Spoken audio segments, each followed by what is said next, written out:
আসসালামু আলাইকুম সবাইকে সবাইকে স্বাগত জানাচ্ছি আজকের বাংলা ক্লাসে। আজকের ক্লাসটি হচ্ছে যারা মাদ্রাসা বোর্ডের আছো তোমাদের জন্য খুবই গুরুত্বপূর্ণ, মানে তোমাদের সিলেবাসেরই অন্তর্ভুক্ত, বাকিদের ক্লাসটা না করলেও চলবে। আজকে আমরা পড়বো হচ্ছে কারবালার প্রান্তর, যেটা লিখেছে হচ্ছে মীর মোশাররফ হোসেন। তো চলো আমরা দেরি না করে আমাদের ক্লাসটা শুরু করি। দেখো এখানে প্রথমে মীর মোশাররফ হোসেন অর্থাৎ যে এটা লিখেছে, শোনো, কারবালা প্রান্তর মূলত হচ্ছে ইরাকের একটা স্থান হলো যে জায়গাটার নাম কারবালা, সেখানে যুদ্ধ হয়েছিল। আমাদের প্রিয় নবী হযরত মুহাম্মদ সাল্লাল্লাহু আলাইহি সাল্লামের নাতি তার সাথে যে যুদ্ধ হয়েছিল দামেস্কের যার সাথে, অর্থাৎ সেই কাহিনীটা এখানে বর্ণনা করা হয়েছে। যে সে মানে আত্মীয় স্বজন হারানোর যে বেদনা সেইটা নিয়ে সে পানি পান করতে গিয়েছিল, এবং সেই সময় দেখা গিয়েছিল পানি যখন সে পান করবে পানিটা হাতে করে উঠিয়েও সে পানি খেতে পারেনি, কারণ যখনই সে পানি খেতে গেল তখন তার মনে পড়লো যে তার আত্মীয় স্বজনকে কত নির্মম ভাবে মেরে ফেলা হচ্ছে। এই পানির অভাবেই তাদেরকে হত্যা করা হয়েছিল, পানির অভাবেই তারা মৃত্যুর আগে পানি পর্যন্ত পায়নি, পিপাসায় কতটা কাতর ছিল। এই কারণে সে এইগুলা স্মৃতিচারণ করেও সে পানি ফেলে দিয়েছিল, এবং যখন সে এই স্মৃতিচারণ করছিল সেই সময় সে একটু দুর্বল হয়ে পড়েছিল, তার হাতে কোনো অস্ত্র ছিল না। সেই সুযোগেই মূলত এই যে শত্রুপক্ষ তারা তাকে আক্রমণ করেছিল এবং মেরে ফেলেছিল। এমনিতেই সে ছিল প্রচন্ড রকমের বীর যোদ্ধা। তো এই যে কাহিনী, কারবালা প্রান্তরের যে ঐতিহাসিক কাহিনী, যে বেদনাদায়ক কাহিনী, সেটা কিন্তু মীর মোশাররফ হোসেন লিখে গিয়েছে তার বিষাদ সিন্ধু উপন্যাসে। আর আজকে যে কারবালা প্রান্তর যেইটুকু আমরা পড়বো সেটা কিন্তু সেই বিষাদ সিন্ধু থেকেই নেওয়া। তো আসো আমরা দেখে নি হচ্ছে এই যে লেখক মীর মোশাররফ হোসেন সম্পর্কে। প্রথমে বলছে দেখো 1887 খ্রিস্টাব্দে 13ই নভেম্বর কুষ্টিয়া জেলার লাহিনী পাড়ায় মীর মোশাররফ হোসেনের জন্ম। মীর মোশাররফ হোসেনের জন্ম কোথায়? কুষ্টিয়া জেলার লাহিনী পাড়ায়। তার পিতা মীর মোয়াজ্জেম হোসেন ছিলেন প্রচুর ধন সম্পদের মালিক। অর্থাৎ এই যে সাধারণত আমরা লেখকদের কবিদের কি পড়েছি যে অনেক গরিব থাকে, অনেক দরিদ্র থাকে, কিন্তু দেখো এই যে একটা লেখক পেলাম যার বাবার ছিল কিন্তু অঢেল টাকা পয়সা, তাই না? প্রাতিষ্ঠানিক শিক্ষায় বেশি দূর অগ্রসর না হলেও মীর মোশাররফ হোসেন ফরিদপুর নবাব এস্টেটে ও দেলদুয়ার এস্টেটে চাকরি করে জীবনের অধিকাংশ সময় ব্যয় করেছেন। দেখো যেই বাবার টাকা বেশি থাকে তার ছেলেরা বকে যায়, তার ছেলের কি লেখাপড়া হয় না, আমাদের সমাজে কথিত আছে এই ব্যাপারটা। সেটা কিন্তু দেখো মীর মোশাররফ হোসেন সম্পর্কে একটু সত্য হয়ে গেল না, যে তার বাবার প্রচুর টাকা পয়সা ছিল, কিন্তু কি করেছে দেখো, তার কিন্তু লেখাপড়াটা বেশি দূর সে করে নাই, কিন্তু সে চাকরি করে কি করেছে, জীবনের অধিকাংশ সময় ব্যয় করেছে। ছাত্র জীবনে সংবাদ প্রভাকর পত্রিকায় তার রচনা প্রকাশিত হয়। তাহলে মীর মোশাররফ হোসেনের প্রথম রচনা কোথায় প্রকাশিত হয়? সংবাদ প্রভাকর পত্রিকায়। মনে থাকবে, সংবাদ প্রভাকর পত্রিকায় তার রচনা প্রথম প্রকাশিত হয়। এরপরে দেখো কি বলে, মুসলিম রচিত আধুনিক বাংলা সাহিত্যের সমন্বয়ধর্মী ধারার প্রবর্তক হিসেবে তিনি খ্যাত। অর্থাৎ তিনি মুসলিম বা ইসলাম ধর্মের যে সমস্ত বিষয়গুলো সেইগুলো নিয়ে সে বেশিরভাগ লিখে গিয়েছেন। তার উল্লেখযোগ্য রচনার মধ্যে রয়েছে দেখো নাটক কি কি। মীর মোশাররফ হোসেনের নাটক দেখো বসন্ত কুমারী, জমিদার দর্পণ, তোমাদের এগুলো কিন্তু মনে রাখতে হবে। এর উপায় কি, এবং তার গদ্য বা গল্প রয়েছে দেখো বিষাদ সিন্ধু, যেখান থেকে কিনা এই যে কারবালা প্রান্তরটি নেওয়া হয়েছে। নিয়তি কি অবনতি, উদাসীন পথিকের মনের কথা, গাজী মিয়ার বস্তানি, ফাঁস কাগজ প্রভৃতি। তাহলে তার রচনাগুলো আমাদের মনে রাখতে হবে কি কি, তার কি কি নাটক রয়েছে। নাটক দেখো খুব অল্প সংখ্যক রয়েছে। বসন্ত কুমারী, জমিদারের দর্পণ, এর উপায় কি। আর গদ্য বা গল্প রয়েছে কি কি, বিষাদ সিন্ধু, নিয়তি কি অবনতি, উদাসীন পথিকের মনের কথা, গাজী মিয়ার বস্তানি, ফাঁস কাগজ প্রভৃতি। এরপরে দেখো বলছে মহরমের বিষাদময় ঐতিহাসিক কাহিনী, যে আমরা মহরম উদযাপন করি তাই না, সেই মহরমের দিন কি করেছিল, যে বিষাদময় অর্থাৎ দুঃখের যে কাহিনী সেটার অবলম্বনে অর্থাৎ সেই থিমের উপর বেস করে কি করেছে এটা লেখা হয়েছে বিষাদ সিন্ধু, তার বিস্ময়কর সৃষ্টি। তাহলে মীর মোশাররফ হোসেনের বিস্ময়কর সৃষ্টি কি, তোমার যদি প্রশ্ন আসে তুমি পারবা না, সেটা কি, বিষাদ সিন্ধু। তার রচিত মহাকাব্যধর্মী এই উপন্যাস, দেখো বিষাদ সিন্ধু কিন্তু কি মূলত হচ্ছে হচ্ছে গদ্য বা গল্প, কিন্তু এটা ছিল মহাকাব্যধর্মী। তাহলে তার রচিত মহাকাব্যধর্মী উপন্যাস বাংলা সাহিত্যের এক অনন্য সম্পদ। মীর মোশাররফ হোসেন 1911 খ্রিস্টাব্দের 19 ডিসেম্বর মৃত্যুবরণ করেছে। এই ছিল হচ্ছে আমাদের কবি পরিচিতি। তাহলে কবি পরিচিতি সম্পর্কে আমি যেগুলো তোমাদেরকে বললাম যে তোমাদেরকে জানতে হবে সেগুলো জেনো। তার বাবা মায়ের নাম জানার দরকার নেই, তার বাবার অনেক টাকা পয়সা ছিল, এইগুলো না জানলেও চলবে, কিন্তু তার রচিত যে সমস্ত রচনা রয়েছে অর্থাৎ তার রচিত লেখাগুলো তোমাকে জানতে হবে। এবার দেখো, আসো আমরা মূল গল্পে চলে যাই। আমরা অনেকেই জানি না বা জানলেও হয়তো ভালোভাবে জানি না যে কি হয়েছিল সেই কারবালা প্রান্তরে। যারা আমরা জানি না তারা আমরা এখন জেনে নিব। আসো দেখি কি বলে। ইমাম হোসেনের অশ্বের পদধ্বনি, অশ্ব মানে হচ্ছে ঘোড়া, পদধ্বনি মানে পায়ের আওয়াজ, অর্থাৎ ইমাম হোসেন, এই যে ইমাম হোসেনই হচ্ছে যে আমাদের প্রিয় নবী হযরত মুহাম্মদ সাল্লাল্লাহু আলাইহি সাল্লামের নাতি ছিল, অর্থাৎ তার মেয়ের ছেলে ছিল। আলী রাদিয়াল্লাহু তাআলা এর ছেলে ছিল হচ্ছে ইমাম হোসেন। তো ইমাম হোসেনের ভাই, তারপরে হচ্ছে ভাই, তার ভাইয়ের ছেলে, তার নিজের ছেলে, তার আত্মীয় স্বজনকে সব মেরে ফেলা হয়েছিল, তাই না? মেরে ফেলেছিল প্রচন্ড রকমের কষ্ট দিয়ে। এর পরিপ্রেক্ষিতে কি করেছিল? যুদ্ধ করেছিল, ইমাম হোসেন যুদ্ধ করেছিল। সেই যুদ্ধের কাহিনী এখানে বলা হয়েছে, ঠিক আছে? দেখো কি বলে, তাহলে আমরা আবার দেখি। ইমাম হোসেনের অশ্বের পদধ্বনি শুনে, অর্থাৎ হচ্ছে ইমাম হোসেনের ঘোড়ার পায়ের আওয়াজ শ্রবণ করি, অর্থাৎ শুনে এজিদের সৈন্যগণ চমকিত হইল, অর্থাৎ চমকে উঠলো। দেখো তাহলে ইমাম হোসেনের সাথে কাদের যুদ্ধ হয়েছিল? এজিদ, ঠিক আছে? এজিদ বাহিনীর সাথে ইমাম হোসেনের যুদ্ধ হয়েছিল এই কারবালার প্রান্তরে। সকলের অন্তর কাঁপিয়া উঠিল। ওই যে ইমাম হোসেন ছিল বীর যোদ্ধা, তার ঘোড়ার পায়ের আওয়াজ শুনে এই এজিদের যে সমস্ত সৈন্যরা ছিল সবাই একদম চমকে উঠলো, ঠিক আছে? সবার অন্তর কেঁপে উঠলো। সকলেই দেখিতে লাগিল হোসেন স্বয়ং বলতে নিজ, অর্থাৎ হোসেন নিজে যুদ্ধক্ষেত্রে আসিতেছেন। দেখিতে দেখিতে চোখের পলকে মহাবীর হোসেন, দেখো হোসেনকে মহাবীর হিসেবে বলা হয়েছে, মহাবীর হোসেন যুদ্ধক্ষেত্রে আসিয়া উচ্চস্বরে বলিতে লাগিলেন, অর্থাৎ জোরে বলিতে লাগিলেন, ওরে পাপাত্তা বলতে বোঝানো হয়েছে যে পাপে পূর্ণ যে আত্মা, ঠিক আছে? বলছে দেখো এজিদ বাহিনীকে বলছে যে তাদের আত্মা ছিল কি পাপে পরিপূর্ণ, তারা তো পাপী ছিল, তাই না? তো তাদেরকে বলছে ওরে পাপাত্তা এজিদকে কি বলে সম্বোধন করছে? এজিদকে হোসেন কি বলে সম্বোধন করেছে? তোমাকে যদি এখন কোশ্চেন দেওয়া হয় তুমি সেটা বলতে পারবে না, সেটা কি? পাপাত্তা। তুই কোথায়? তুই নিজে দামেস্ক হচ্ছে ইরাকের একটা শহর, ঠিক আছে? এজিদ নিজে দামেস্কে সেফ থেকে তার সৈন্যদেরকে পাঠিয়ে দিয়েছে বীর হোসেনের সাথে যুদ্ধ করতে। তো হোসেন দেখো যেহেতু তার সৈন্যদেরকে পাঠিয়ে দিয়েছে, তার তো নিজেকে রক্ষা করার জন্য সৈন্যদের বিপক্ষে লড়তে হবে। যদি ইচ্ছা না থাকা সত্ত্বেও সে তো জানে যে এরা তো পারবে না তার সাথে।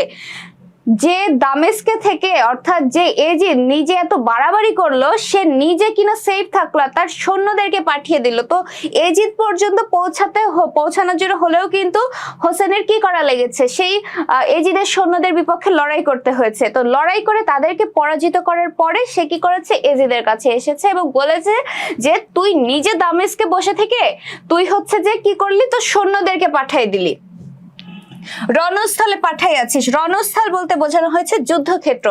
আজ তোকে পাইলে জ্ঞাতি বধ বেদনা, জ্ঞাতি হচ্ছে স্বজন, বধ মানে হত্যা, আর বেদনা হচ্ছে দুঃখ, অর্থাৎ স্বজনকে হত্যা করার যে দুঃখ, স্বজনকে হারিয়ে ফেলা, তাদেরকে মেরে ফেলার যে দুঃখ, হোসেনের স্বজনকে তো মেরে ফেলা হয়েছিল, তো তাদেরকে হারানোর যে দুঃখ। ভ্রাতৃপুত্র কাশেম, দেখো কাশেমের যুদ্ধযাত্রা একটা আছে না?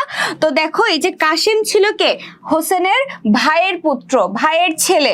বিচ্ছেদ বেদনা এবং স্বীয় পুত্রগণের, স্বীয় মানে নিজের পুত্রগণের বিয়োগ বেদনা, অর্থাৎ তাদের মৃত্যুর যন্ত্রণা সমস্ত আস্তর পাপ শনিতে শীতল করিতাম, ঠিক আছে?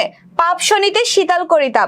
ওরে অর্থলোভী পিশাচেরা, ধর্মভয় বিসর্জন দিয়া আমার বিরুদ্ধে অস্ত্র ধারণ করিয়াছিস, যে ধর্মকে বিসর্জন দিয়ে আমার বিরুদ্ধে কি করেছিস? অস্ত্র ধরেছিস। আয় দেখি কে সাহস করিয়া আমার অস্ত্রের সম্মুখে, অর্থাৎ অস্ত্রের সামনে আসিবি। আয় বিলম্ব কেন? বিলম্ব বলতে দেরি, যে তাড়াতাড়ি আয়, আর দেরি করছিস কেন?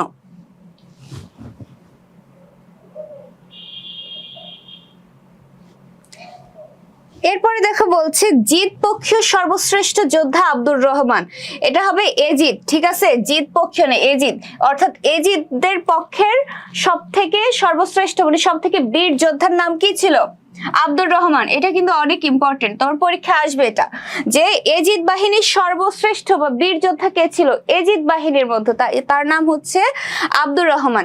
হোসেনের সহিত যুদ্ধ করিতে তাহার চিরসাদ, মানে চিরকালের একটা তার শখ ছিল, যে কারণ সেও তো একটা বীর, এজিদদের পক্ষে সব থেকে শ্রেষ্ঠ বীর, তো তার অনেক ইচ্ছা ছিল যে হোসেন তো এত বীর যোদ্ধা, তাহলে দেখবো সে কত বড় বীর, আমার খুব ইচ্ছা তার সাথে যুদ্ধ করার, ব্যাপারটা এমন ছিল।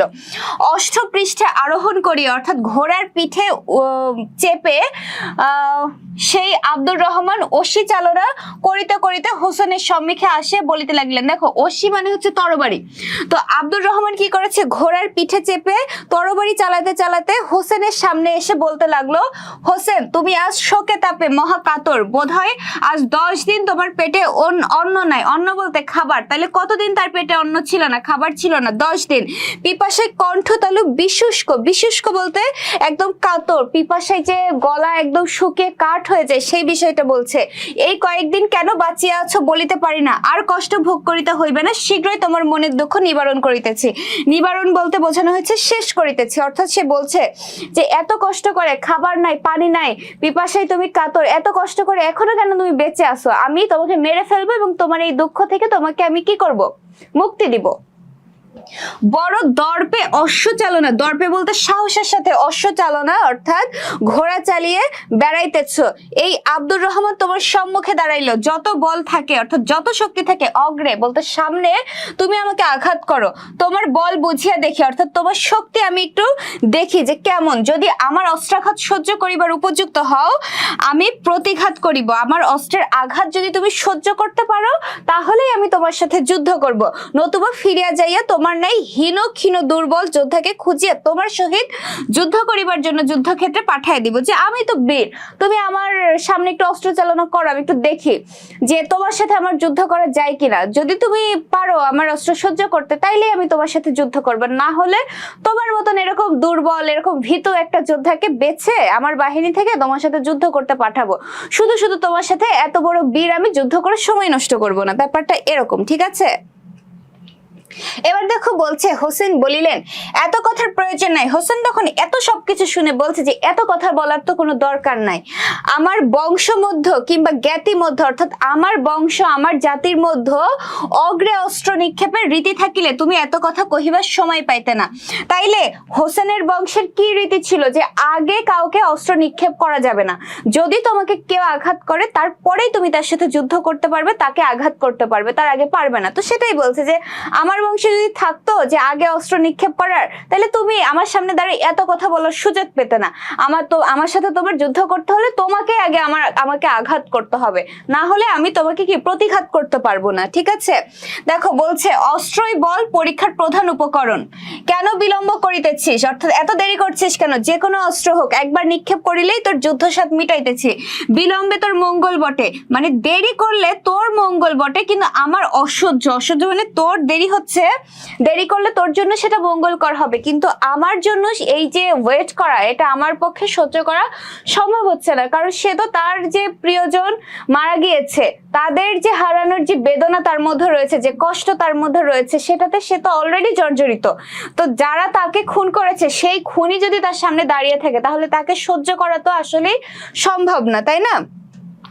হোসেনের মস্তক লক্ষ্য করিয়া তরবারি উত্তোলন পূর্বক, দেখো মস্তক মানে মাথা, উত্তোলন পূর্বক মানে উঠিয়ে ধরলো, তরবারি কি হোসেনের মস্তক মাথাকে টার্গেট করে কি করলো আব্দুর রহমান, তরবারি উঠিয়ে মানে উঁচু করে ধরলো, তোমার মস্তকের মূল্য 1,00,000 টাকা। আব্দুর রহমান বলছে যে তোমার মস্তকের মূল্য, হোসেনের মস্তক মাথার মূল্য কি 1,00,000 টাকা। এই বলে আব্দুর রহমান ভীম তরবারি আঘাত করিল, ভীম মানে ভীষণ, ঠিক আছে, মানে ভীষণ জোরে তরবারি আঘাত করলো, কাকে লক্ষ্য করে, হোসেনের মাথাকে লক্ষ্য করে। হোসেনের বর্মপরি, বর্ম হচ্ছে যে তার একটা অঙ্গ আব্দুর রহমানের তরবারি সংলগ্ন হইয়া, অর্থাৎ হোসেনের যে বর্ম হাত আব্দুর রহমানের তরবারির খুব কাছে হয়ে কি করলো, অগ্নিস্ফুলিঙ্গ বহির্গত হইল, ঠিক আছে, মানে তার যে আক্রোশ সেটা কি প্রকাশ পেল।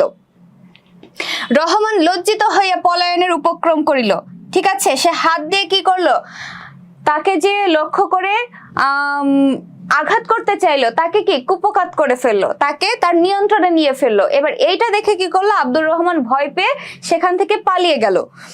হোসেন বলিলেন, অগ্রে সহ্য করো, অর্থাৎ আগে সহ্য করো, শেষে পলায়ন করিস। বলছে যে আগে সহ্য করে, এই যে এত এত কথা আমাকে বললি, এত বড় বড় কথা বললি, যেই আমি হাতটা উঁচু করলাম সেই তুই পালাইয়ে গেলি, এরকমই বোঝাইতে চাইছে এখানে। কেহই আর হোসেনের সম্মুখীন হইতে সাহস করিল না, অর্থাৎ এজিদ বাহিনীর সর্বশ্রেষ্ঠ যে যোদ্ধা আব্দুর রহমান, সেই যখন হচ্ছে তার কাছে ধরাশায়ী হলো, বাকি কেউ আর কি করলো, সাহস করলো না, ঠিক আছে, তার সামনে আসার। বলিতে লাগিল, যদি হোসেনা যে সময় পিপাসা নিবারণ করিতে বিন্দুমাত্র জল পায়, তাহা হইলে আমাদের একটি প্রাণীও ইহার হস্ত হইতে, অর্থাৎ ইহার হাত থেকে প্রাণ বাঁচাইতে পারিবে না। কারণ হোসেন তো ছিল পিপাসায় কাতর, তো সেই সময় যদি সে পানিটুকু পায় তাহলে তার শক্তি আরো বেড়ে যাবে, তখন তার হাত থেকে আর কোনো সৈন্যরই নিস্তার থাকবে না। যুদ্ধ যতই হোক, বিশেষ সতর্ক হইয়া দ্বিগুণ সৈন্য দ্বারা ফোরাতকুল, ফোরাত হচ্ছে একটা নদীর নাম, ঠিক আছে, সেই ফোরাত নদীর চারপাশ কি করলো, অধিক সৈন্য দিয়ে এজিদ বাহিনীর সৈন্য দিয়ে ঘিরে ফেললো। এখন ঘিরিয়া রাখাই কর্তব্য। যে মহাবীর এক আঘাতে আব্দুর রহমানকে নিপাতিত করিল, অর্থাৎ আব্দুর রহমানকে শেষ করে ফেললো, তাহার সম্মুখে কে সাহস করিয়া দাঁড়াইবে? আমরা রহমানের গৌরবে চিরকাল গৌরব করিয়া বেড়াই, যে তারা তো তাদের মধ্যে আব্দুর রহমানের গৌরবে, আব্দুর রহমানের কথা বলে তারা সবাই গর্ব করে বেড়ায় যে আমাদের মধ্যে আব্দুর রহমান রয়েছে। তো সে আব্দুর রহমানকেই যখন সে একদম ধরাশায়ী করে ফেললো, তাইলে তার সাথে যুদ্ধ করা তো আসলে বুদ্ধিমানের কাজ না। তখন আমরা তো হোসেনের অশ্ব পদাঘাতেই পলাইয়া গলিয়া যাইব। সে বলছে যে এই বীর যোদ্ধাকে যদি হোসেন এইভাবে কুপঘাত করে ফেলতে পারে, তাইলে আমরা তো আরো তার থেকে ছোট মানের যোদ্ধা, আমরা তো তাইলে হোসেনের ঘোড়ার পায়ের আঘাতেই একদম গলে যাব। পরস্পর এইরূপ বলা বলি করিয়া সকলে একমতে দ্বিগুণ সৈন্য দ্বারা বিশেষ সুদৃঢ় রূপে ফোরাতকুল বন্ধ করিল। অর্থাৎ এরকম বলা বলি করতে করতে তারা কি করলো, আরো দ্বিগুণ সৈন্য নিয়ে সেই ফোরাত নদীর কুল ঘিরে দাঁড়ালো, যাতে হোসেন কোনোভাবে পালিয়ে যেতে না পারে। হোসেন অনেকক্ষণ পর্যন্ত সমরাঙ্গনে অর্থাৎ যুদ্ধক্ষেত্র কাহাকে না দেখিয়া শত্রু শিবিরাভিমুখে, অর্থাৎ শত্রু শিবিরের অভিমুখে, ঠিক আছে, শত্রু শিবিরাভিমুখে বলতে শত্রু শিবিরের অভিমুখে, অর্থাৎ সামনে অশ্ব চালনা করিলেন, ঘোড়া চালাতে লাগলেন। তদ্দর্শনে বলতে হচ্ছে তা দেখে অনেকেই প্রাণ উড়িয়ে গেল, যে শত্রু শিবিরের ওইদিকে যখন হোসেনের ঘোড়া চালিয়ে যাচ্ছিল, তখন তদ্দর্শনে অর্থাৎ তা দর্শন করে, তা দেখে অনেকেরই কি প্রাণ উড়ে গেল। কেহ অশ্বপদাঘাতে নরকে গমন করিল, ঠিক আছে, অশ্বপদাঘাতে কি করলো, নরকে অর্থাৎ নিচে চলে গেল। কেহ কেহ সাহসের উপর নির্ভর করিয়া হোসেনের সম্মুখে সশস্ত্র হইয়া দাঁড়ালো, অর্থাৎ কেউ পালিয়ে গেল, কেউ আবার সাহস দেখিয়ে তার সামনে দাঁড়ালো। অবশিষ্ট সৈন্যগণ কি করলো দেখো, কারবালা পার্শ্বস্থ বিজন বলতে হচ্ছে কোলাহল নেই যেখানে, ঠিক আছে, জনশূন্য, কোলাহল মুক্ত একদম নির্জন নিরিবিলি স্থানে তারা কি করলো, বনের মধ্যে পলাইয়া প্রাণ রক্ষা করিল। এবার দেখো এজিদ বাহিনীর সৈন্যদের কিছু নাম এখানে রয়েছে। ওমর, শিমার, আব্দুল্লাহ, জিয়াদ প্রভৃতি সকলেই হোসেনের ভয়ে বনের মধ্যে লুকাইলেন। তাহলে বনের মধ্যে কারা কারা লুকিয়েছিল? ওমর, শিমার, আব্দুল্লাহ, জিয়াদ, ঠিক আছে, তারা কি করলো, বনের মধ্যে লুকিয়ে গেল। এই শিমারের হাতেই কিন্তু হোসেনের মৃত্যুবরণ হয়েছিল, ঠিক আছে। শত্রুপক্ষের শিবিরস্থ অর্থাৎ শিবিরের কাছে কি করলো, সৈন্য একেবারে নিঃশেষিত করিয়া হোসেন ফোরাতকুলের দিকে অশ্ব চালাইলেন, অর্থাৎ শত্রুপক্ষের কাছে যারা তার সামনে যুদ্ধের জন্য এগিয়ে এসেছিল তাদেরকে শেষ করে ফেললো। শেষ করে কি করলো, ফোরাতকুল অর্থাৎ ফোরাত নদীর কুলের দিকে তিনি ঘোড়া চালাতে লাগলেন। ফোরাত রক্ষীরা অর্থাৎ ফোরাতকুলে যারা পাহারাদার ছিল, যারা রক্ষা করছিল, সেই রক্ষীরা হঠাৎ পালাইলো না, কিন্তু অতি অল্পক্ষণ হোসেনের অসির আঘাত সহ্য করে, অসি অর্থাৎ হোসেনের তরবারির আঘাত সহ্য করে আর তিষ্ঠিবার সাধ্য হইল না, অর্থাৎ আর তার যুদ্ধ করার বা আর তাদের টিকে থাকার কোনো সাধ্য থাকলো না। যে এজিদের সৈন্য কোলাহলে প্রচন্ড কারবালা প্রান্তর, অর্থাৎ এজিদের সৈন্যবাহিনীর কোলাহলে কি ছিল, কারবালা প্রান্তর একেবারে মানে জাঁকজমক পূর্ণ ছিল, একদম মানে প্রচন্ড চেঁচামেচি পূর্ণ ছিল। সুপ্রশস্ত ফোরাতকুল ঘন ঘন বিকম্পিত হইতো, মানে এই সুপ্রশস্ত বিশাল ফোরাত নদীর কুল যে এজিদের সৈন্যরা বারবার কাঁপিয়ে তুলতো বিভিন্ন বহরে যুদ্ধে, এক্ষণে হোসেনের অস্ত্রঘাতে সেই কারবালা একেবারে জনশূন্য নীরব প্রান্তর। আর হোসেনের সাথে যুদ্ধ করতে এসে তারা সবাই প্রাণ হারালো, কেউ কেউ পালিয়ে গেল এবং ওই জায়গা একদম পুরো কোলাহলপূর্ণ মানে নির্জন হয়ে গেল, কেউ আর থাকলো না। শীঘ্র শীঘ্র মানে তাড়াতাড়ি কি করলো, ফোরাত কুলে যাইয়া অশ্ব হইতে অবতরণ পূর্বক, অশ্ব হইতে অর্থাৎ ঘোড়া থেকে নেমে গিয়ে ফোরাত নদীর কাছে গিয়ে ঘোড়া থেকে নেমে গিয়ে কি করলো, একেবারে জলে নামিলেন, কারণ সে তো পিপাসায় কাতর ছিল, তাই সে পানিতে নেমে গেল। জলের পরিষ্কার স্নিগ্ধ ভাব দেখে ইচ্ছা করিলেন যে এককালে নদীর সমুদয় জল পান করিয়া ফেলেন। সমুদয় বলতে সমস্ত, ঠিক আছে। তো ওই যে সে তো পিপাসায় কাতর ছিল, যখন সে ফোরাত নদীর মধ্যে নামলো, নেমে তার মনটা চাইলো যে এই নদীর সমস্ত মানে নদীর পানি এতটা পরিষ্কার ছিল, ঠান্ডা ছিল, তার মন চাইলো যে এক নিঃশ্বাসে এই পানির সমস্ত, নদীর সমস্ত পানি সে খেয়ে ফেলে। অঞ্জলি পূর্ণ অর্থাৎ সে হাত ভরে জল তুলিয়া মুখে দিবেন, এমন সময় সমুদয় কথা মনে পড়িল, অর্থাৎ সমস্ত কথা তার মনে পড়ে গেল। সে 2 হাত ভরে পানি উঠিয়ে, যে অনেকটা এইভাবে যে পানি উঠায় না, 2 হাত ভরে পানি উঠিয়ে সে মুখে দিবেন, এমন সময় তার সমস্ত কথা মনে পড়ে গেল। আলী আকবর প্রভৃতির কথা মনে পড়িল, অর্থাৎ তার যে আত্মীয় স্বজন তাদের কথা, তার পরিবার পরিজনদের কথা মনে পড়লো। পিপাসার্ত দুগ্ধ পোষ্য শিশুর কথা মনে পড়িল, অর্থাৎ তার পরিবারের সবাইকে কি করেছিল, প্রচন্ড কষ্ট দিয়ে পানির অভাবে তাদেরকে মেরে ফেলা হয়েছিল। এবং তার বংশে কি ছোট ছোট বাচ্চারা ছিল, দুধের শিশু ছিল, তাদেরকেও পর্যন্ত পানি খেতে দেওয়া হয়নি, এতটা কষ্ট দিয়ে তাদেরকে মেরে ফেলা হয়েছিল। তো যখন সে পানি পান করতে গেল, তার সেই কথা মনে পড়ে গেল। তো তার বংশের অনেককে মেরে ফেলা হয়েছে এবং অনেককে এখনো কষ্ট দেওয়া হচ্ছে পানির অভাবে। সে ভাবছে যে আমি এই পানি কিভাবে পান করব, আমার বংশের এদেরকে তো মেরে ফেলা হয়েছে, অনেকে আবার কষ্টে আছে, এখনো পানির অভাবে তারা হাহাকার করছে, তাহলে এই পানি কিভাবে আমি আমার মুখে দিব, ঠিক আছে।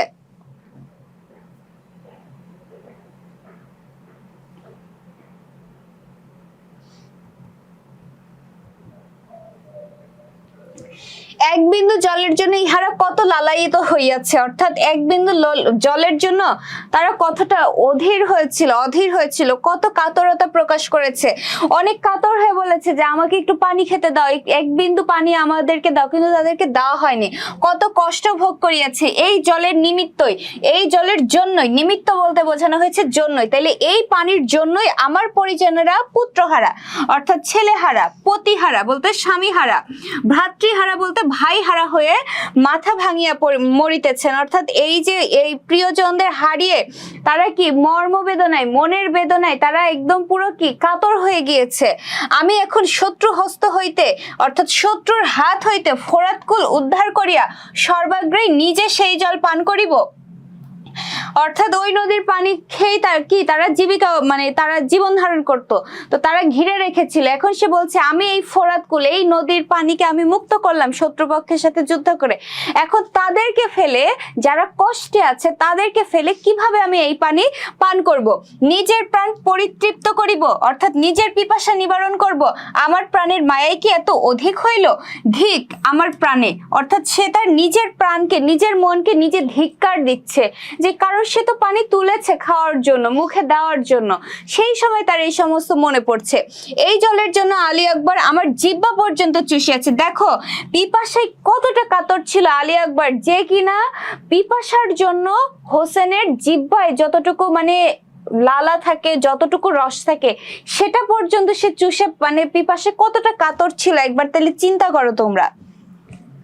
তাইলে পিপাসার জন্য কে তার জিহ্বা চুষিয়াছিল? আলী আকবর।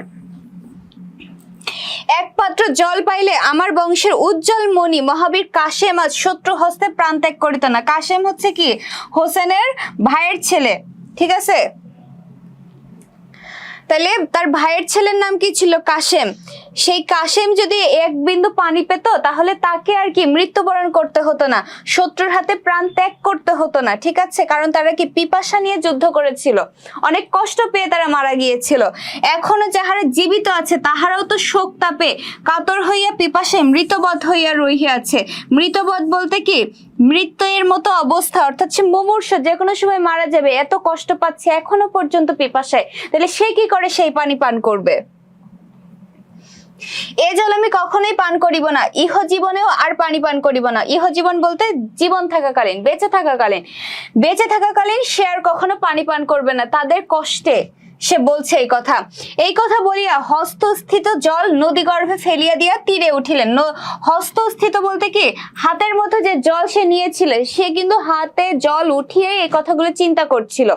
চিন্তা করে কি করলো, হাতের সেই জল নদী গর্ভে অর্থাৎ নদীতে আবার ফেলে দিল, আর পান করলো না। একবার আকাশের দিকে লক্ষ্য করি, আকাশের দিকে তাকিয়ে পবিত্র শিরস্ত্রাণ শির হইতে দূরে নিক্ষেপ করিলেন। শিরস্ত্রাণ বলতে কি বোঝানো হয়েছে জানো? শিরস্ত্রাণ হচ্ছে শিরের যে স্ত্রাণ, শির হচ্ছে তীর, ধনুক, ধনুকের সাথে যে তীর থাকে সেই তীর কি করলেন, শির হইতে দূরে নিক্ষেপ করিলেন। আকাশের দিকে তাকিয়ে ধনুক হইতে তিনি কি করলেন, তীর নিক্ষেপ করলেন আকাশের দিকে। দুই এক পদ অগ্রসর হইয়া কোমর হইতে কোমর বন্ধ খুলিয়া দূরে ফেলিয়ে দিলেন। মানে সে পুরোপুরি নিরস্ত্র হয়ে গেল, ঠিক আছে, কারণ সে ভাবছে যে এখানে তো কেউ নাই, সে যুদ্ধ জয় করে ফেলেছে। এই ভেবে সে কি করলো, আকাশের দিকে তাকিয়ে তীর ধনুক নিক্ষেপ করলো। তার কোমরে যে কোমর বন্ধনীটা থাকে সেটা সে খুলে ফেললো, ঠিক আছে, খুলে কি করলো, দূরে ফেলে দিল। ভ্রাতৃশোক অর্থাৎ ভাই হারানোর শোক, পুত্র শোক, ছেলে হারানোর শোক, সকল শোক একত্রে আসিয়া তাহাকে যেন দগ্ধ করিতে লাগিল, অর্থাৎ সে একদম বিচলিত হয়ে গেল। অস্ত্র শস্ত্র দূরে নিক্ষেপ করিয়া ফোরাত স্রোতের দিকে একদৃষ্টে চাহিয়া রহিলেন। মানে অস্ত্র টস্ত্র সবকিছু সে কি করলো, তার হাতে যেসব অস্ত্র ছিল দূরে ফেলে দিলেন, দিয়ে সে ফোরাত স্রোতের দিকে, ফোরাত নদীর যে পানি বইছিল সেই স্রোতের দিকে সে একদৃষ্টে তাকিয়ে থাকলো। হোসেনের অশ্ব প্রভুর হস্ত, হোসেনের অশ্ব প্রভুর হস্ত পদ ও মস্তক শূন্য দেখিয়াই যেন মহাকষ্টে দুই চক্ষু হইতে অনবরত বাষ্পজল নির্গত করিতে লাগিলেন, ঠিক আছে। মানে হোসেনের সেই সমস্ত হচ্ছে ঘোড়া, তার পা, মাথা, মানে সবকিছু এই সমস্ত দেখে সে কি করলো, তার পূর্বের কথা সব মনে পড়ে যাচ্ছিল। সে মনে পেরে আরো বেশি দুঃখে সে যেন মানে কান্না করতে চাইলো। ব্যাপারটা এমন, তার দুই চোখ হতে মানে বাষ্পজল অর্থাৎ দুই চোখ থেকে পানি নির্গত হচ্ছিল।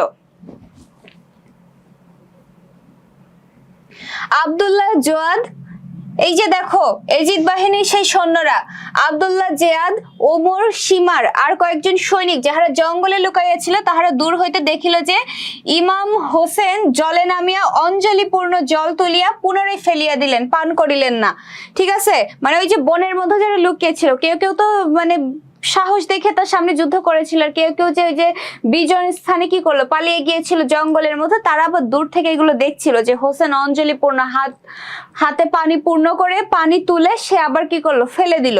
এই সবকিছু তারা দেখছিলেন এবং তার কাছে যে অস্ত্র ছিল না এগুলোও তারা দেখতেছিল।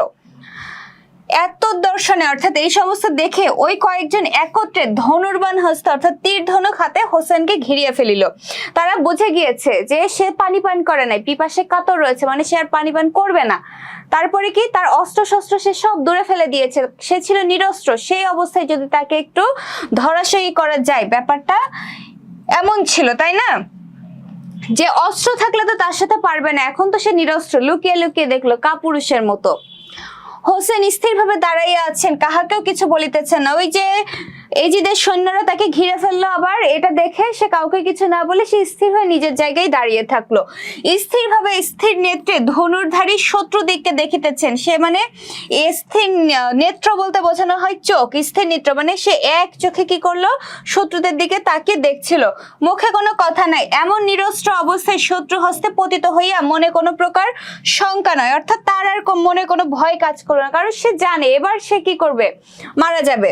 অন্য মনস্কে কি ভাবিতেছেন তাহা ঈশ্বরই জানেন। সে তখনও আনমনে কি যেন ভাবছিল, আর তিনি জানেন। ক্ষণকাল পরে তিনি ফোরাতকুল হইতে অরণ্যাভিমুখে, ফোরাতকুল হচ্ছে ফোরাত নদীর কুল হতে কি করলো, অরণ্যাভিমুখে দুই এক পদ অগ্রসর হইতে লাগলেন, অর্থাৎ সেই বনের দিকে কয়েক পা এগোতে লাগলেন। শত্রুগণ চতুষ্পার্শ্বে দূরে দূরে তাহাকে ঘিরিয়া চলিল, অর্থাৎ চতুষ্পার্শ্ব বলতে চারপাশে শত্রুরা তাকে এবার ঘিরে ফেললো।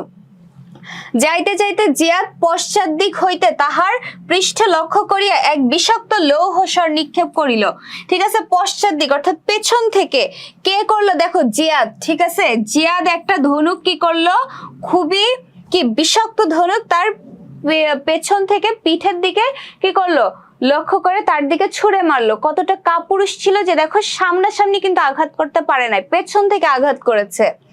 ভাবিয়েছিল যে এক স্বরে পৃষ্ঠবিদ্ধ করিয়া বক্ষস্থল ভেদ করিবে। এক স্বর হচ্ছে যে ওই ধনুক, ঠিক আছে, মানে একটা অস্ত্র, সেটা দিয়ে সে ভেবেছিল যে এক আঘাতেই তাকে তার বুক একদম ছিদ্র করে দিবে, মানে এক আঘাতেই তাকে শেষ করে ফেলবে। কিন্তু ঘটনাক্রমে শেষর হোসেনের বাম পাশ দিয়ে চলিয়ে গেল, অর্থাৎ সেই তীর কি করলো, হোসেনের বাম পাশ থেকে চলে গেল। সেই তীর আর তার বুকে লাগে নাই, গাত্রে লাগিল না, অর্থাৎ তার শরীরে লাগলো না, শব্দ হইলো, সে শব্দে হোসেনের ধ্যানভঙ্গ হইলো।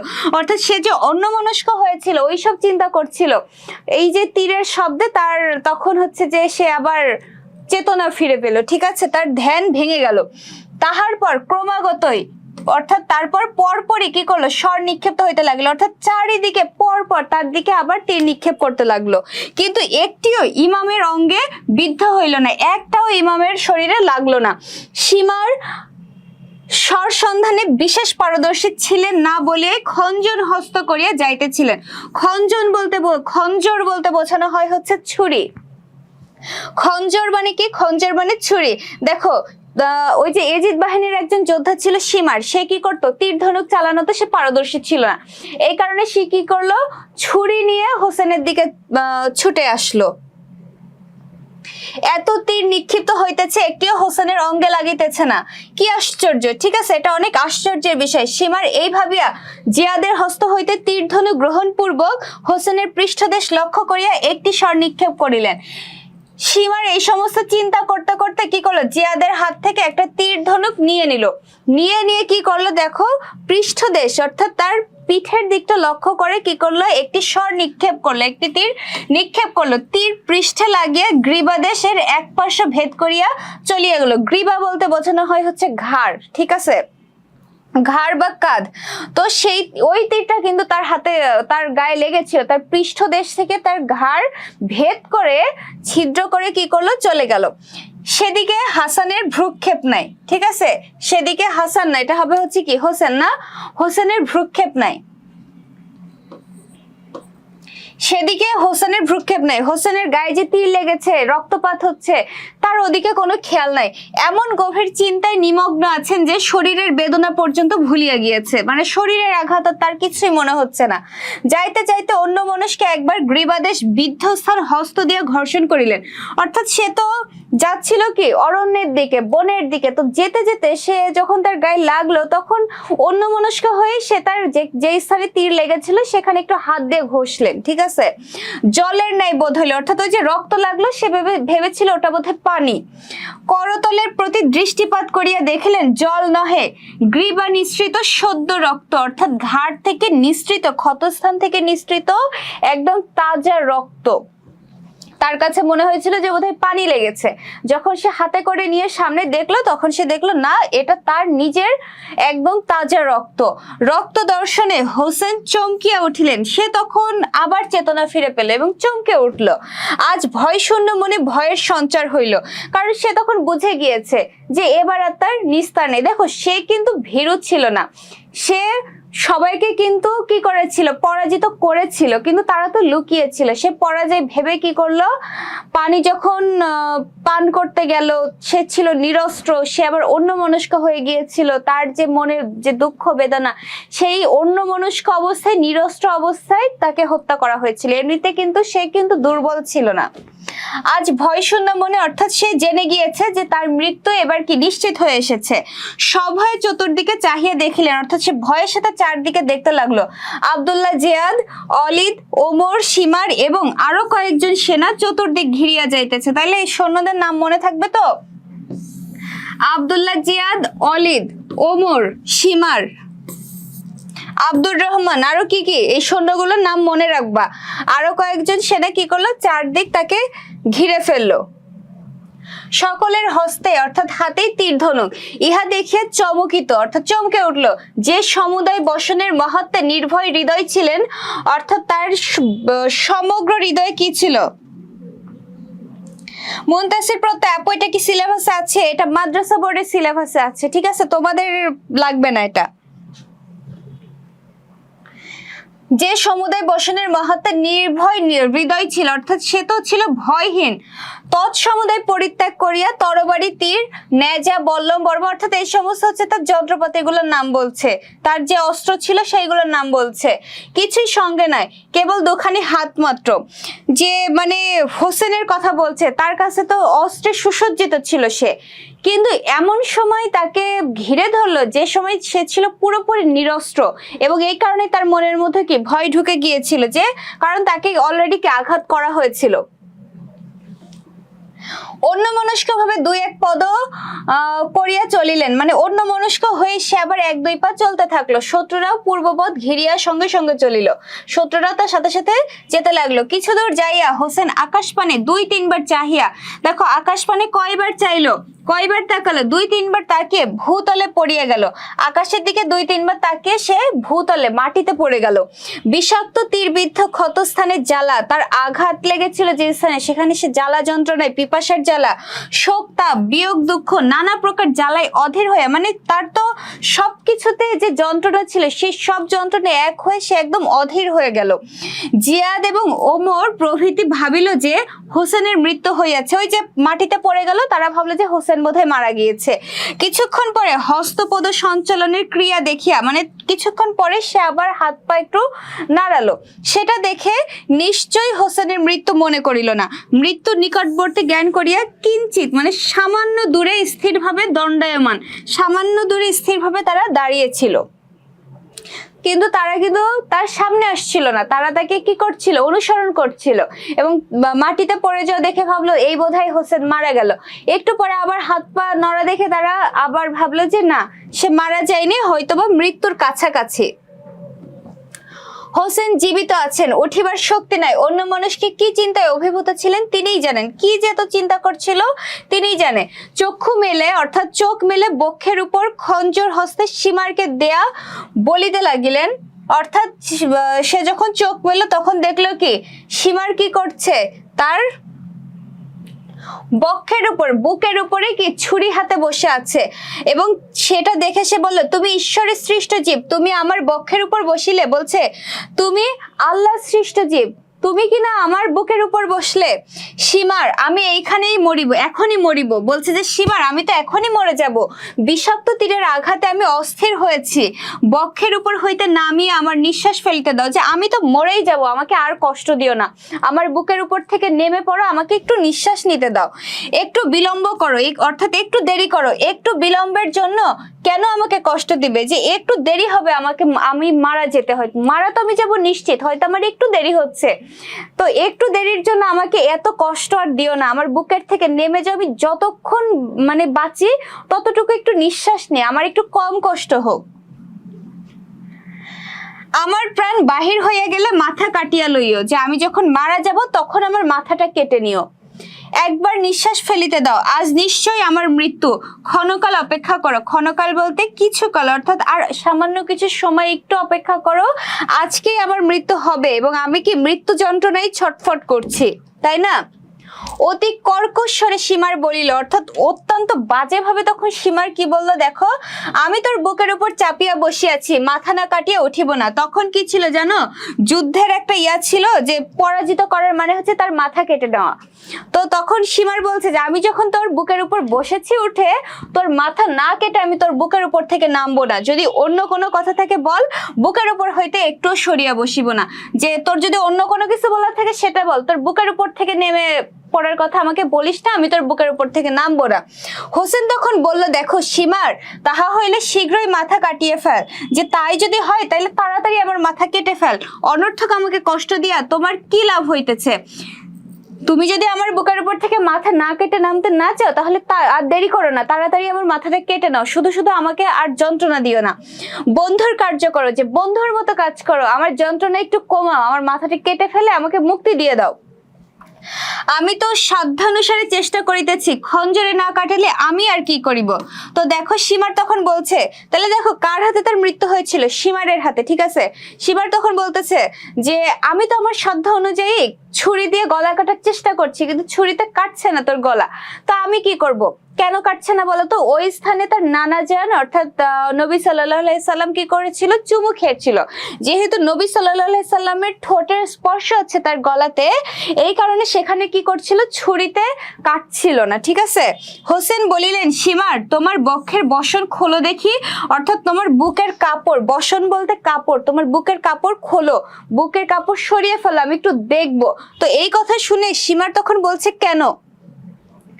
কারণ আছে, তোমার বক্ষ দেখিলে আমি জানিতে পারিব যে আমার কাতেল, কাতেল মানে আমার মৃত্যু তোমার হাতে কিনা। তাহার অর্থ কি? এই কথা শুনে দেখো সীমার বলছে, তার মানে কি? আমার বুকের কাপড় খুলে ফেললে আমার বুক দেখে তুমি বুঝে যাবে যে আমার হাতে তোমার মরণ আছে কিনা। তখন এবার হচ্ছে দেখো হোসেন বলছে অর্থ আছে, যে না অর্থ আছে, অর্থ না থাকলে বৃথা তোমাকে এমন অনুরোধ করিব কি জন্য? যে অর্থ অবশ্যই আছে, না হলে বৃথা, অর্থাৎ শুধু শুধু তোমাকে আমি এমন অনুরোধ কেন করব বলো? মাতামহ বলিয়ে গিয়েছেন, মাতামহ মানে হচ্ছে নানা, ঠিক আছে? নানা অর্থাৎ নবী সাল্লাল্লাহু আলাইহি সাল্লাম বলিয়া গিয়েছেন, রক্ত মাংসে গঠিত দেহ হইলেও যে বক্ষ লোম শূন্য তাহার হস্তেই তোমার নিশ্চয়ই মৃত্যু। অর্থাৎ রক্ত মাংসের মানুষের হাতেই তোমার মৃত্যু হবে।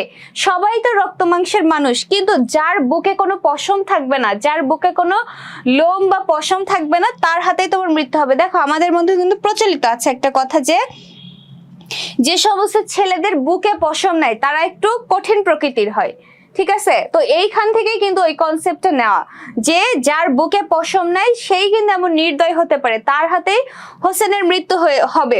মাতামহের বাক্য অলঙ্ঘনীয়, অর্থাৎ নানার বাক্য অলঙ্ঘনীয়, লঙ্ঘন কখনো হতেই পারে না, এটা অবশ্যই ঘটবে।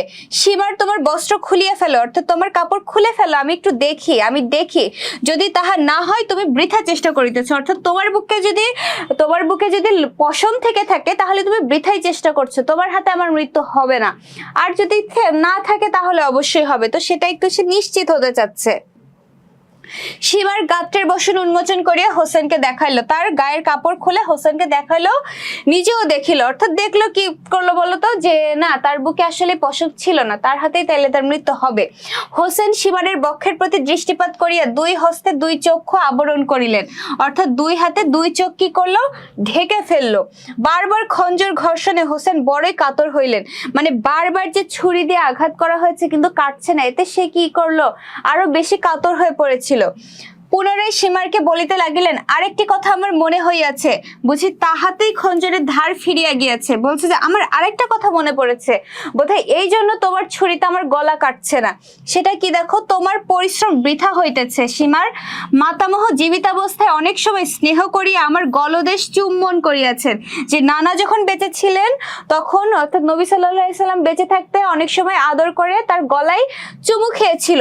সেই পবিত্র ওষ্ঠের চুম্বনের মহৎ তীক্ষ্ণ ধার অস্ত্র ব্যর্থ হইয়া যাইতেছে, অর্থাৎ যেহেতু তার ওষ্ঠের কি টাচ রয়েছে, সেখানে কি তার স্পর্শ রয়েছে নবী সাল্লাল্লাহু আলাইহি সাল্লামের ঠোঁটের, এই কারণেই ধারালো ছুরিতেও আমার গলা কাটছে না, এই ধারালো ছুরির ধার চলে যাচ্ছে, এটা দিয়ে আমার গলা কাটছে না আর কাটবেও না, ঠিক আছে?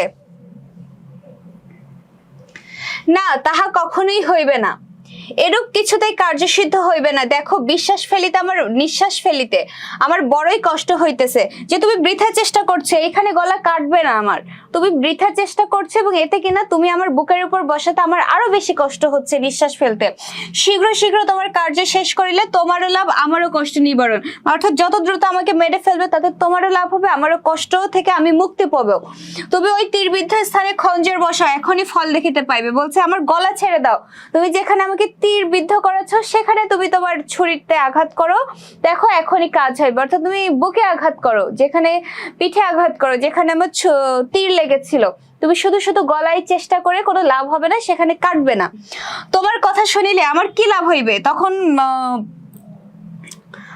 কি বলে, তখন সীমার বলছে যে আমি তোমার কথা শুনবো, এটা আমার লাভ কি? অনেক লাভ হইবে। হোসেন বলছে অনেক লাভ হবে, আমি ধর্মতে প্রতিজ্ঞা করিতেছি, অর্থাৎ আমি ধর্মের উপর প্রতিজ্ঞা শপথ করছি, পরকালে তোমাকে অবশ্যই মুক্ত করাইব, অর্থাৎ পরকালে যখন শাফায়াতের প্রয়োজন হবে তখন আমি তোমাকে অবশ্যই জাহান্নাম থেকে মুক্ত করাইব। অর্থাৎ সে অনুরোধ করবে, তো সীমারকে না নিয়ে সে কি জান্নাতে প্রবেশ করবে না? তাহলে কি, তাকে হচ্ছে জাহান্নাম থেকে মুক্তি দিবে, এরকমই একটা বিষয়। পুনরায় পুনরায় ঈশ্বরের নাম করিয়া আমি ধর্মতে প্রতিজ্ঞা করিতেছি, অর্থাৎ সে আবার আল্লাহর নাম নিয়ে শপথ করতেছে, তোমাকে স্বর্গে লইয়া যাইতে না পারিলে আমি কখনোই স্বর্গের দ্বারে পদ নিক্ষেপ করিব না, যে তোমাকে যদি আমি জান্নাতে নিয়ে যেতে না পারি তাহলে আমি নিজেও জান্নাতের দরজায় পা রাখবো না। ইহা অপেক্ষা তুমি আর কি লাভ চাও? বলছে যে এর থেকে বড় লাভ তুমি আর কি চাও, এর থেকে বড় লাভ আর কি হতে পারে? সে এটা কিনা আবার ধর্মের নামে প্রতিজ্ঞা করে বলেছিল।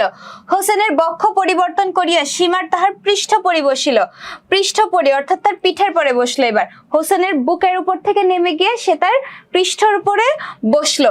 ইমামের দুইখানি হস্ত দুই দিকে পড়িয়া গেল, ঠিক আছে, দুই হাত দুই দিকে পড়ে গেল, দুই হাত সে কেটে ফেললো। দেখাইতে লাগিল, জগৎ দেখুক আমি কি অবস্থায় চলিলাম। তখন হোসেন বলছে যে এই জগৎ পৃথিবী দেখুক যে আমার মতো বীর যোদ্ধা আমার কি করুণ পরিণয় হলো, আমি কোন বেশে দুনিয়া থেকে বিদায় নিলাম। নূর নবী মোহাম্মদের দৌহিত্র, মদিনার রাজা মহাবীর আলীর পুত্র হইয়া দেখো, নূর নবী মোহাম্মদের দৌহিত্র, সে বলছে নিজের পরিচয় দিচ্ছে যে আমি মোহাম্মদ সাল্লাল্লাহু আলাইহি সাল্লামের দৌহিত্র হলাম, আমি এই মদিনার রাজা, আমি মহাবীর আলীর পুত্র অর্থাৎ আলী রাদিয়াল্লাহু তাআলার পুত্র হয়ে শূন্য হস্তে শূন্য হাতে সীমারের অস্ত্রাঘাতে কিভাবে আমি ইহ সংসার এই দুনিয়া থেকে বিদায় লইলাম, বিদায় নিলাম। জগৎ দেখুক, আকাশ পাতাল অন্তরিক্ষ অরণ্য সাগর পর্বত বায়ু ভেদ করিয়া চতুর্দিক হইতে রব হইতে লাগিল, অর্থাৎ চারদিক থেকে তখন আওয়াজ হতে লাগলো, ঠিক আছে, তখন আকাশ পর্যন্ত মানে আওয়াজ দিল। আকাশ পাতাল অন্তরিক্ষ, অন্তরিক্ষ হচ্ছে চারপাশ থেকে বন সাগর পর্বত বায়ু সবকিছু ভেদ করে একটা আওয়াজ হতে লাগলো এবং সবকিছু বলতে লাগলো হাই হোসেন, হাই হোসেন, অর্থাৎ দেখো কি করুণ পরিণয় হলো। সকলেই বলতে লাগলো, চারদিক থেকে এই আওয়াজটাই আসলো হাই হোসেন, হাই হোসেন। এই ছিল হচ্ছে কারবালার কাহিনী। এটাকে কিনা ছোট করে সিন্ধু, বিষাদ সিন্ধু থেকে ছোট করে এখানে বলা হয়েছে। আমরা যারা কারবালা প্রান্তরের কাহিনী অনেকেই হয়তো বা জানতাম না, তারা আজকে জেনে নিলাম যে সেদিন কি মানে হৃদয় বিদারক, কি দুঃখের ঘটনাটাই না ঘটেছিল, কতটা করুণ ভাবে হোসেন বিদায় নিয়েছিল। সে কিন্তু চাইলেই নিজের জীবন বাঁচাতে পারতো, সে চাইলেই পানি পান করতে পারতো, কিন্তু তার স্বজাতির কথা মনে করে সে হাতে মানে পানি ভর্তি স্থানে থেকেও যেই পানির অভাবে পিপাসে কাতর ছিল, সে কিনা পানিপূর্ণ নদীর মধ্য থেকে দুই হাতে পানি উঠিয়েও সেই পানি আর সে পান করে নাই। তার বংশের মানুষের কথা, তার প্রিয়জনদের কথা মনে করে যে তারাও তো পানির যন্ত্রণায় ছটফট করছে, পানির কষ্টে মারা গিয়েছে, সেই যন্ত্রণায় সে পানি ফেলে দিল নদীতে। আবার সে কি করলো, তার অস্ত্র টস্ত্র সব চারিদিকে ছুঁড়ে ফেললো, আকাশের দিকে তাকিয়ে সেই প্রিয়জনদের কথা মনে করতে লাগলো। এই নিরস্ত্র অবস্থায়, এই মানে দুর্বল অবস্থাতে কি করলো, তার সৈন্যরা যারা মানে এজিদের সৈন্যরা যারা লুকিয়ে ছিল ভীরুর মতো কাপুরুষের মতো, তারা কি করলো, সেই অবস্থায় তাকে আক্রমণ করলো এবং তার মৃত্যু হলো। হোসেন যদি না বলতো যে আমার গলায় কেটো না, আবার বক্ষ দেশে কেটো না, তাহলে কিন্তু সে ওখানেই চেষ্টা করতো, সে সময় কিন্তু তার মৃত্যু হতে পারতো না। সে যন্ত্রণা পাচ্ছিল, সে নিজে থেকেই কিন্তু বলে দিল যে এইখানে আমার মৃত্যু হবে না, এখানে আমার নানা আমাকে চুম্বন করেছে, আমাকে আদর করেছে, তার পবিত্র ঠোঁটের স্পর্শ রয়েছে, এখানে কাটবে না, তুমি আমাকে বরং পেছন দিক থেকে মারো, ঠিক আছে। এভাবেই কিন্তু সে নিজেই নিজের মৃত্যুর কথা বলেছিল। এইখানে হচ্ছে তোমাদের শব্দার্থগুলো দেওয়া রয়েছে, শব্দার্থ সবই হলো আমি তোমাদেরকে বলে দিয়েছি, ঠিক আছে। যখন পড়িয়েছি এই শব্দের অর্থগুলো আমি বলেছি, তাই আমি ডাবল ডাবল করে আর পড়াইলাম না। পাঠ পরিচিতিটা আসো একটু দেখি কি বলছে এখানে পাঠ পরিচিতিতে। পাঠ পরিচিতিতে বলছে কারবালা প্রান্তর গদ্যাংশটি অর্থাৎ গল্পটি মীর মোশাররফ হোসেনের রচিত বিষাদ সিন্ধু উপন্যাসের একটা অংশ। তাহলে কারবালা প্রান্তর কিসের অংশ? বিষাদ সিন্ধু উপন্যাসের অংশ। এখানে দেখা যাচ্ছে ফোরাত নদীর উপকূলে, ঠিক আছে, ফোরাত একটা নদীর নাম ছিল। তাহলে এই যে কারবালা প্রান্তরের কাহিনী কোন নদীর তীরে ছিল? এটা ফোরাত নদীর তীরে ছিল। ফোরাত নদীর উপকূলে কারবালার প্রান্তরে এজিদ বাহিনীর বিরুদ্ধে যুদ্ধ করেছেন হোসেন। কোন বাহিনী? এজিদ বাহিনীর বিরুদ্ধে যুদ্ধ করেছে কে? হোসেন। তিনি নবী হযরত মুহাম্মদ সাল্লাল্লাহু আলাইহি সাল্লামের কন্যা হযরত ফাতিমা রাদিয়াল্লাহু তাআলা ও জামাতা হযরত আলী রাদিয়াল্লাহু তাআলার পুত্র। তাইলে হোসেনের বাবার নাম কি ছিল? আলী রাদিয়াল্লাহু তাআলা, মায়ের নাম ছিল ফাতিমা রাদিয়াল্লাহু তাআলা এবং তার নানার নাম ছিল হযরত মুহাম্মদ সাল্লাল্লাহু আলাইহি সাল্লাম। ক্ষমতালোভী এজিদ ষড়যন্ত্র করে হোসেনের ভাই হাসান, দেখো হোসেনের ভাই যে হাসান, হাসান হোসেনের কথা আমরা জানি না, হোসেনের ভাই হাসান, হাসানের পুত্র কাসেম সহ পরিবারের অনেক সদস্যকে নির্মমভাবে হত্যা করেছে। কারবালা প্রান্তরে দেখা যাচ্ছে হোসেন নিজেই যুদ্ধে নেমেছে, ঠিক আছে, সবাইকে মেরে ফেলার পরে সে নিজে একাই যুদ্ধে নেমে গিয়েছিল। যুদ্ধে এজিদ নিজে অনুপস্থিত থেকে হোসেনের ক্ষোভ প্রকাশ করলেন, অর্থাৎ এজিদ নিজে অনুপস্থিত থাকলো, সে জানে সে কখনোই হোসেনের সাথে পারবে না, সে নিরাপদ স্থানে দামেস্কে শহরে বসে থাকলো আর তার সৈন্যদেরকে পাঠিয়ে দিল তার সাথে যুদ্ধ করতে, কারণ এজিদ পাঠিয়েছে নিরীহ সৈনিকদেরকে। তবু যুদ্ধের প্রয়োজনে প্রচন্ড লড়াই করে তিনি পরাজিত করলেন এজিদ পক্ষের সেনাদের, ঠিক আছে। যে এজিদ পর্যন্ত পৌঁছাতে গেলে বা হচ্ছে নিজেকে টিকিয়ে রাখতে গেলে কি করতে হবে? সেই নিরীহ সৈনিকদের তার অবশ্যই পরাজিত করতে হবে। সে যুদ্ধের নিয়ম নীতিতে যুদ্ধের প্রয়োজনে সেই কাজটি করেছিলেন, কিন্তু তার প্রকৃত ক্ষোভ ছিল, প্রকৃত রাগ কিন্তু তার ছিল সেই কার উপরে? এজিদের উপরে। একসময় তৃষ্ণার্ত হয়ে ফোরাত নদীর পানি পান করতে গেলেন, সে পিপাসায় পূর্ণ থাকা অবস্থায় কি করলো? ফোরাত নদীর পানি পান করতে গেল। তার মনে পড়লো পানির অভাবে মৃত্যুবরণ করা পরিবার স্বজনদের কথা। হোসেন আজলা তুলে, অর্থাৎ কি মানে হাত ভর্তি করে পানি তুলে নেওয়া পানি ফেলে দিলেন, মানে পানি তুলে নিয়েও মুখের কাছে সে কি করলো? ফেলে দিল। মগ্ন হয়ে ভাবছিল হারানো স্বজনদের কথা। সে সময় লুকিয়ে থাকা শত্রুরা তাকে আঘাত করলো। সীমারের ছুড়ে দেওয়া বিষাক্ত তীরে বিদ্ধ হলেন তিনি। কার ছুড়ে দেওয়া? সীমারের ছুড়ে দেওয়া বিষাক্ত তীরে বিদ্ধ হলেন তিনি। গভীর যন্ত্রণায় কাতর হলেন। হোসেনের হাতে তখন কোনো অস্ত্র নেই। সে সুযোগে সীমার তার গলায় ছুরি চালিয়ে হত্যা করার চেষ্টা করলো, কিন্তু বারবার চেষ্টা করেও ব্যর্থ হলো, কেননা হযরত মুহাম্মদ সাল্লাল্লাহু আলাইহি সাল্লাম ছোট হোসেনকে আদর করে গলায় চুমু খেতেন। হোসেন সে কথা মনে করিয়ে দিয়ে সীমারকে তার পিঠের উপর বসে ছুরি চালাতে বললেন। সীমারকে আশ্বাস দিলেন মৃত্যুর পর সীমারকে না নিয়ে স্বর্গে যাবে না, অর্থাৎ জান্নাতে যাবে না। সীমার তাই করলো। মর্মান্তিকভাবে শহীদ হলেন হোসেন। গল্পের এই অংশে প্রকাশিত হয়েছে হোসেনের বীরত্ব, স্বজনদের প্রতি ভালোবাসা, যুদ্ধের নীতি ও আত্মত্যাগ। তাহলে এই পুরো গল্পতে দেখো কি কি প্রকাশ পেয়েছে? হোসেনের বীরত্ব, সে বীর বেশে যুদ্ধ করেছে নিজেই। স্বজনদের প্রতি ভালোবাসা, স্বজনদের প্রতি ভালোবাসা থেকেই কিন্তু সে কি করেছিল? সে পানি পান করে নাই, তাদের কষ্ট সে অনুভব করেছিল, তাদের কথা চিন্তা করতে গিয়ে কিন্তু সে অন্যমনস্ক হয়েছিল, নিরস্ত্র অবস্থায় তাকে হত্যা করেছিল। যুদ্ধের নীতি, অর্থাৎ মূল যে হোতা ছিল এজিদ, তার পাঠানো নিরীহ যেসব সৈন্যদেরকে পাঠিয়েছিল, সে জানতো তারা নিরীহ, তারপরেও যুদ্ধের রীতি অনুযায়ী তাদেরকে সেই সৈন্যদের পরাজিত করতে হয়েছিল। আত্মত্যাগ, অর্থাৎ সর্বশেষ সে কি করলো? নিজেকে ত্যাগ করে দিল। এই ছিল হচ্ছে যে তাইলে কারবালার প্রান্তর। আমাদের মাদ্রাসা বোর্ডের বোধহয় একটা ভাইয়াই আছে, তাই না? একটা ভাইয়াই আছে। তাইলে ভাইয়া তুমি যদি ক্লাস করে থাকো তাহলে তো ভালো, নাইলে না হলে হচ্ছে যে তুমি রেকর্ড ক্লাসটা করে নিও, আর তোমার সিলেবাসে যে এক্সট্রা টপিকগুলো রয়েছে সেগুলো আমি খুব দ্রুত শেষ করে দিব, ঠিক আছে? এই যে কারবালার প্রান্তর আজকে শেষ হলো, আগামীকালকেও তোমার সিলেবাসের একটা আইটেম আমি পড়াবোই, 7টা থেকেই পড়াবো, ঠিক আছে? সেটা কোন ক্লাস হবে আমি তোমাকে জানিয়ে দেবো, তুমি ক্লাসটি করে নিও ভাইয়া। এই পর্যন্তই তাহলে আজকের ক্লাস। তোমাদের এবার 8টা থেকে বোধহয় আমি ক্লাস দিয়েছি, আমি আসলে 9টা থেকে ক্লাস দিতে চেয়েছিলাম, কিন্তু আমি টাইপিং মিস্টেক করেছি। টাইপিং মিস্টেক করে আমি 8টা দিয়ে দিয়েছি। 8টা তো অলরেডি এখনই বেজে গিয়েছে। আমি একটু সময় নিব, যেহেতু একটা ক্লাস নিলাম, আমি একটু সময় নিব, সময় নিয়ে আবার কি করব, আমি 8:30 থেকে ক্লাসটি শুরু করব ইনশাল্লাহ। তোমরা বাকিরা যারা আছো ক্লাসে সবাই জয়েন হয়ে যেও। এই পর্যন্তই। তাইলে তোমরা সবাই ভালো থাকো, সুস্থ থাকো বলবো না, কারণ একটু পরে আবার হচ্ছে তোমাদের সাথে আমার দেখা হচ্ছে, ঠিক আছে? তাহলে আল্লাহ হাফেজ, আসসালামু আলাইকুম।